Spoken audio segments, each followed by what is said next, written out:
अस्सलाम वालेकुम दोस्तों, पुराने ज़माने की बात है। बगदाद में एक नास्तिक किस्म का आदमी था जो लोगों को ये समझाता था कि ये खुदा नाम की कोई चीज़ नहीं है, इस दुनिया को चलाने वाला कोई नहीं है, ये दुनिया ऐसी ही चल रही है। लोगों ने उसको पकड़ा, बादशाह के सामने पेश किया। उसने बादशाह के सामने भी यही कहा कि बादशाह सलामत, इस दुनिया को चलाने वाला कोई खुदा नाम की कोई चीज़ नहीं है, ये दुनिया पहले से ऑटोमेटिक चल रही है और आइंदा भी चलते रहेंगी। आप भी क्यों मेहनत कर रहे हो और लोगों से भी क्यों मेहनत करा रहे हो? ये सब बकवास है। अगर है इस दुनिया का कोई चलाने वाला तो साबित करके बताओ। बादशाह भी खुद हैरान हुआ कि इसको कैसे साबित करें। लेकिन उस ज़माने एक मशहूर बुजुर्ग इमाम अबू हनीफा, जो हम सब के इमाम हैं, वो दरिया के उस पार रहते थे। बादशाह ने वहाँ तक संदेशा पहुँचाया। लोगों ने कहा इमाम साहब से कि वो दरबार में एक आदमी आया, खुदा का इनकार कर रहा है और वो कह रहा है कि साबित करके बताओ, आप आइए उसको समझाइए। इमाम साहब ने कहा कि ठीक है, 8 बजे आ जाता हूँ। दरबार सजा, सब लोग इंतजार करने लगे। 8 बज गए, 12 बज गए, लेकिन इमाम साहब नहीं आए।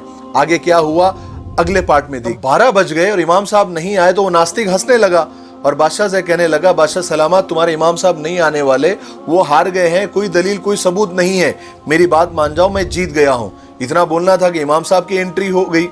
लोगों ने देर से आने की वजह पूछी तो इमाम साहब ने कहा, मैं माफ़ी चाहता हूँ, लेकिन मेरे साथ एक बहुत बड़ा हादसा हो गया कि मैं दरिया के किनारे तो 8 बजे आ गया था, बहुत देर कश्ती का इंतजार किया लेकिन कश्ती नहीं आई। फिर मैं देखता हूँ कि अचानक समंदर में से, दरिया में से लकड़ी के तख्ते निकले। फिर थोड़ी देर के बाद वो तख्ते आपस में ज्वाइन होने लगे और समंदर में से कील यानी खिल्ले निकले और वो कश्ती को ज्वाइन करने लगे खुद ब खुद। फिर वो कश्ती बन के मेरे नजदीक आई और झुक गई, जैसे मुझसे कह रही को बैठ जाओ, मैं बैठ गया। कोई उसका चलाने वाला नहीं, खुद ब खुद चली और बादशाह के महल के किनारे छोड़ दिया और मैं अभी आया इसलिए मैं लेट हो गया। तो ये सुनना था कि वो नास्तिक और जोर जोर से हंसने लगा, कहने लगा, इमाम साहब, मैं तुमको बहुत बड़ा आलिम समझता था, लेकिन तुम तो बच्चों जैसी बातें कर रहे हैं।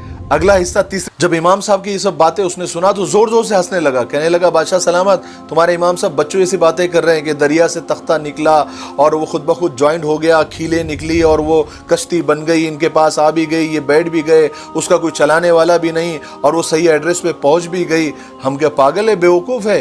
इमाम साहब ने कहा, बिल्कुल सही बात है।